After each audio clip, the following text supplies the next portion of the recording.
savo rimtumą, tai panaikinsiu su keliais feilais. Tai kalbėsiu apie darbo pokalbius. Neklausiu jūsų, kas buvo darbo pokalbiuose, visi turbūt buvot, bet aš prisimenu keletą tokių įdomesnių tiek kaip kandidato pusėje, tiek ir priimančioje pusėje. Tai ir pasidalinsiu tais keliais įspūdingesniais. Neprašau kelt rankų, bet jeigu pamatysit kažką, kas rezonuoja, ar išgirsit, kad ir jums tai buvo, tai garsiai pasakykit, nes faina žinot, kad ne vienas toks esi.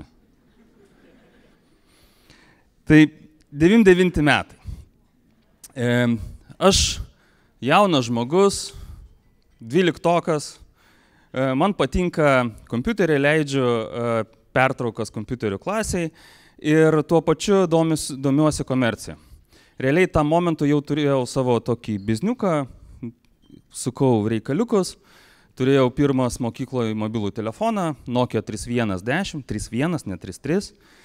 Ir, vat taip atrodžiau realiai. Čia aš, jeigu žiūrite plaukus, tai nežiūrėkit. Ir mano mokytojas, informatikos mokytojas, sakė, kad mokytis reikia iš svetimų pinigų. Reikia dirbti kažkam, kas mokės už tavo klaidas. Aš sakau, gerai, mokytis tai už svetimus, tai dar ir moka, tai reikia susirasti darbą. Ieškojau per skelbimus, be abejo nieko neradau, nes jūsų nuotrauką pažiūrėkit. Ir tada pradėjau rašinėti mailus visom IT kompanijom, kompiuterių prekybos kompanijom, taip reikėtų sakyti. Aš čia toks protingas, jaunas, viską žinau, viską moku, jūs priimkit mane į darbą. Ir atsirado viena kompanija, kuri atrašė laišką, įsivaizduojat, sako, ateik, mes norim plėstis. Susitarėm dėl susitikimo. Susitikimas kažkodėl turėjo vykti ne ofise, bet bare. Karoliniškėse. Maciulevičiaus gatvėje. 12 metais tai atrodė taip. Ten buvo 99. Nuotraukas be abejo iš 99 aš neturiu. Va čia yra kavinė ant kampo. Spėju, čia buvo ta. Šalia dar buvo biliardinė.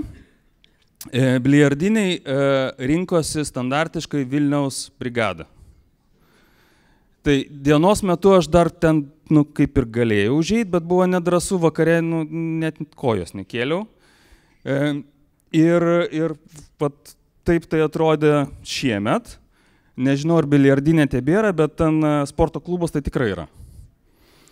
Tai tam bare mes susitikom, buvo 3 akcininkai. Iš išvaizdos labai gerai pamenu, kad jie buvo neženkliai vyresni už mane tam momentui. Ir iš esmės jie tik tada suprato, kad aš esu moksleivis. Tai vienas nutilo ir taip ir tylėjo iki pat pabaigos. Vienas dar bandė kažko paklaust, bet aš čia bandžiau rodytis, aš čia toks protingas, viską moku, tai ko be paklausi, mano atsakymas visada buvo, nežinau. Ir praktiškai kitas labai domėjosi, o tai iš kur aš sužinau, kad jie nori plėstis. Niekaip negalėjau patikėti, kad aš šaltais e-mailais pavariau. Žodžiu, pokalbis baigėsi ganėtinai greitai ir man pasakė maždaug taip, kad tai gerai, laisvas. Panašiai ir nuskambėjo. Atsikėliau, jau noriu eiti.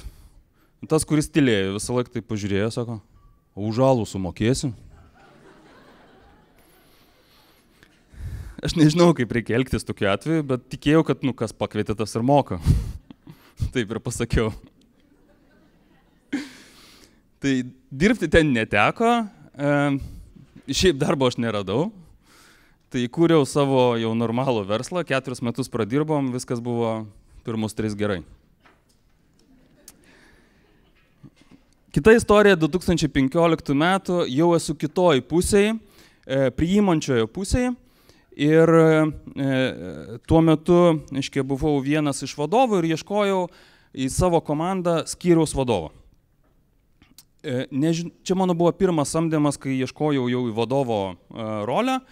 Nežinojau, kaip reikia atrinkinėti, apie ką kalbėti, kas ten turėtų būti. Bet šiaip pokalbis buvo toks nykus. Čia ne mano nuotrauka, jeigu ką. Bet jaučiausi panašiai taip. Pilkai.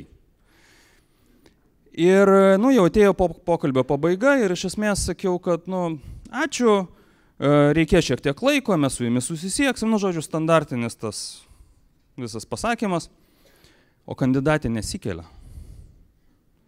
Taip žiūri mane, žiūri ir staiga taip, jūs manęs apie motyvaciją nepaklausot? Maždaug tokia mano reakcija buvo. Aš labai tikiuosi, kad ne taip, bet minčių praėjo daug. Pradedant nuo to, kad čia rimtai, taip drepteliai, paskui, nenoriu klausti. Taigi man ir taip viskas aišku. Ir galiausiai prisiminiau, HR-as sako dažnai, kandidatas iš darbo pokalbio turi išeiti su meilė įmonei. Nesvarbu, ar pasisekė, ar nepasisekė, turi mylėti. Galvoju, gerai, atsisėdu atgal, žiūriu, kokia jūsų motyvacija. Kažką man papasakojo, nepamenu tiesą pasakius ką. Tada jau atsisveikinu, jinai išėjo ir aš taip sėdžiu ir galvoju, Aleksandrai, kas čia buvo dabar? O paskui mintis tokia, o ko tu ieškai? Aš suprantu, ašgi ieškau žmogaus, kuris gaibėtų man į akis pasakyti, kad aš neteisus. Galėtų pasakyti, kaip reikia daryti, galėtų pasipriešinti, galėtų pasiginčyti, ir taip toliau. Tai turiu. Ir iš esmės taip ir buvo. Buvo žiauriai geras pasirinkimas, mums labai pasisekė, tai čia toks feiliukas, bet buvo labai gerai. Kita istorija yra iš 17 metų. Aš vėl esu toj kandidato pusėj, darbinuosi tokį rimtą, gerą kompaniją. Ne į šitą, bet ta įmonė, apie kurią aš pasakoju, jinai iki šiol yra tam pačiam pastate, dėl to negalėjau nuotraukos padaryti, nes per daug aišku būtų. Bet tai buvo rimta, gera kompanija. Ir jau praėjau porą pokalbių, viskas sekėsi pakankamai gerai. Būčiau pavaldus tiesiai generaliniam direktoriui, bet darbas būtų su ir Lietuva, ir Latvija, ir atitinkamai turėjau dar vieną praeit pokalbį su Baltijos šalių vadu. Ir aš iš vakaro taip ruošiuosi, galvoju, ką čia kalbėsiu, kas čia bus, kokie dalykai. Ir atitinkamai pagalvoju, kaip apsirengti. Pagal aprangą pasitinka, jau išlydi, kaip pavyksta.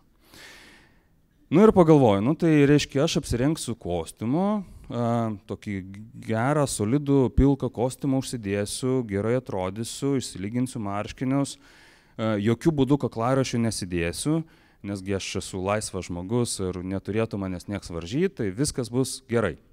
Taip. Čia yra tas kostiumas. Gerai? Samdytumėt? Aš irgi samdyčiau. Viskas gerai turėjo būti, ne? Ir ateinu taip į pokalbį, pakviečia mane užeiti į meeting roomą, aš ten stoviu, laukiu, kol ateis tas pačiausias vadas, jis atidaro duris, užeina ir taip žiūri.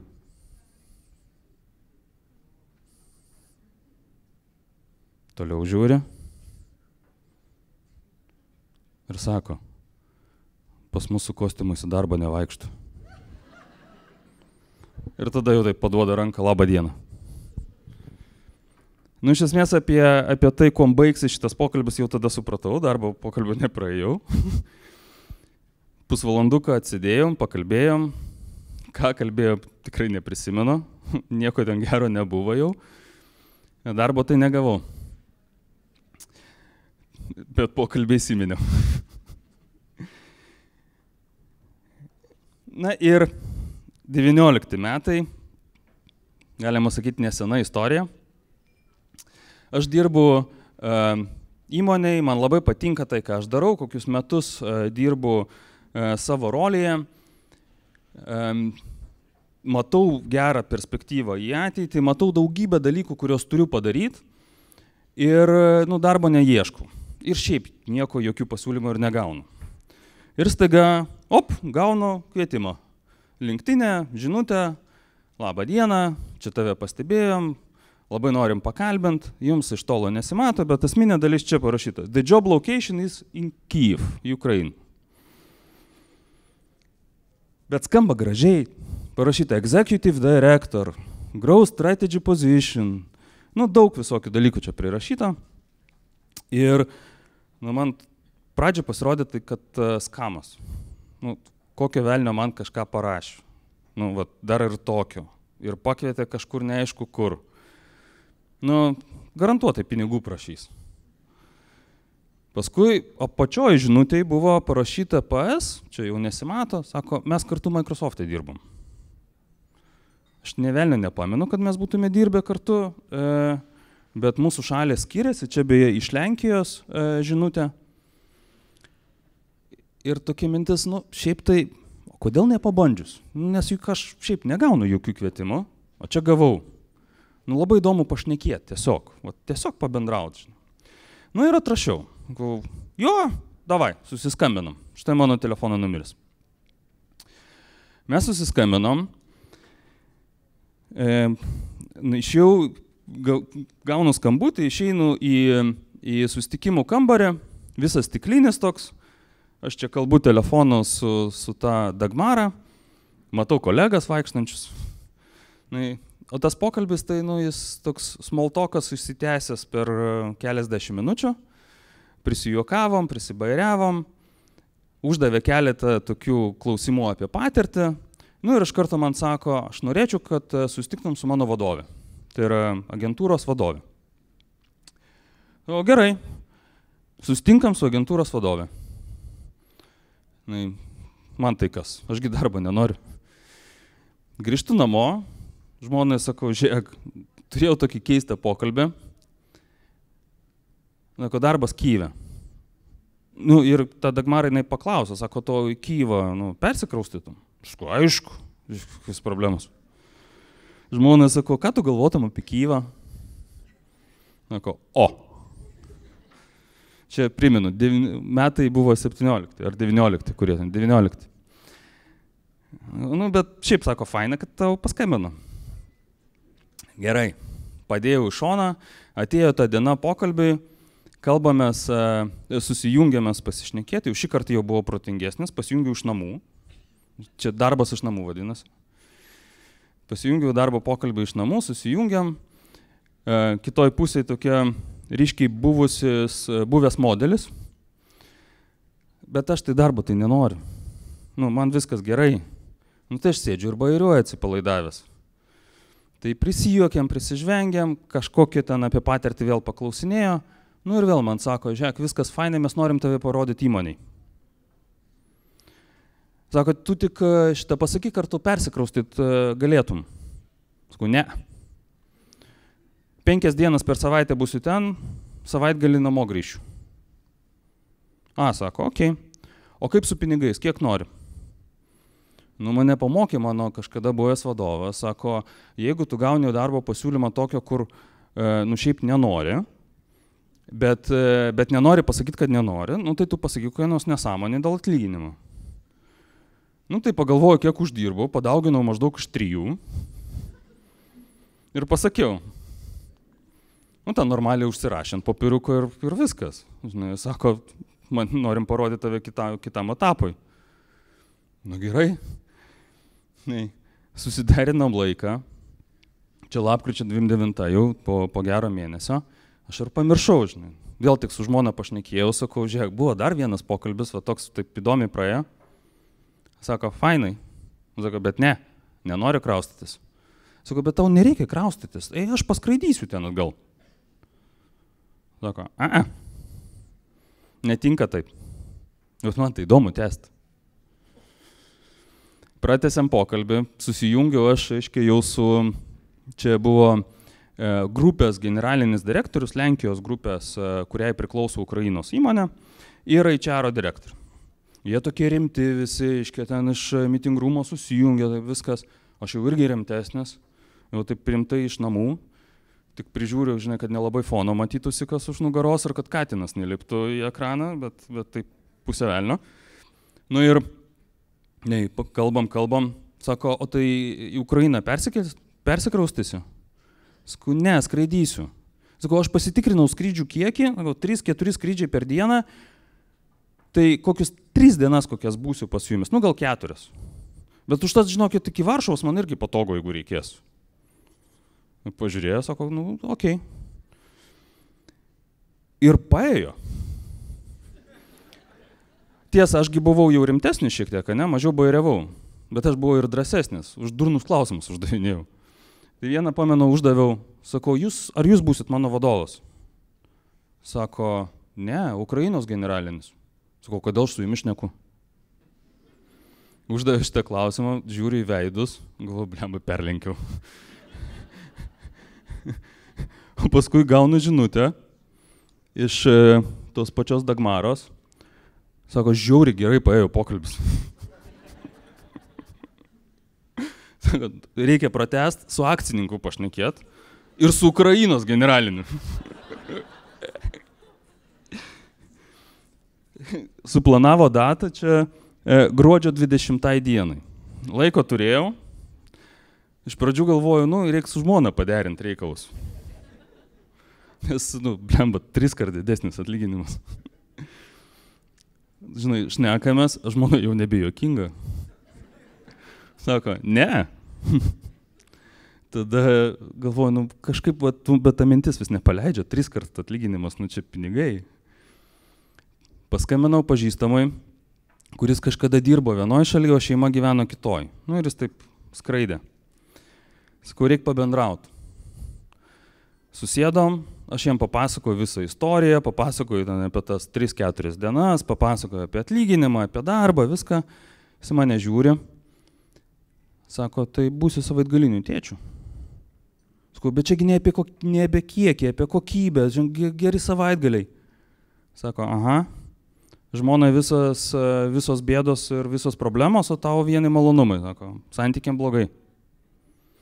Aš taip sėdžiu, nuliūdau ir taip tyliai sėdžiu, žinai. Jis pamatė, sako, kas yra? Sakau, pinigai. Sakau, kam tau pinigai? Sakau, žiūrėk, aš noriu pirkti butą. Tai jeigu aš visus pinigus, kuriuos uždirbsiu papildomai nuo savo atlyginimo, skirsiu paskolai, tai aš vietoj 25 metų per 5 užsimokėsiu. Mane žiūri, sako, o ką tu darysi tam bute vienas? Tam momentui aš jau ir pats supratau, kad šiaip man to darbo nereikėtų. Bet išdrįst pasakyti į priekį, kad ir atsisakyti pokalbio nesugebėjau. Į tai pokalbį nuėjau. Bet nuėjau jau su to nusiteikimu, kad ne tai, kad aš darbo nenoriu. Aš nenoriu gauti pasiūlymų. Aš noriu susifeilinti. Su tokiu nusiteikimu nuėjau pokalbį. Ir tas pokalbis ėjo. Ir nuėjo galiausiai taip, kad pabaigoje standartinės mes jums per savaitę pranešim. Atsijungiau, man šiaip viskas aišku, žiauriai šlykštus jausmas, nes visai nesenai pats turėjau tokį kandidatą pas save, kuris atėjo beveik visą valandą uždavinėjo klausimus, o pabaigoje pasakė, aš šiaip darbo nenoriu, man tik įdomu pašnekėt buvo. Tai galvoju, tai aš visą procesą nuėjau per 2 mėnesius ir tai blogai baigėsi. Tai po savaitės niekas man nepaskambino, po 2 irgi, paskambino sausio pabaigoje, po mėnesio. Sako, žinok, biški nepaėjo, dėja, labai apgailestauju. Sakau, Dagmara, viskas labai gerai, sveikinu su geru sprendimu.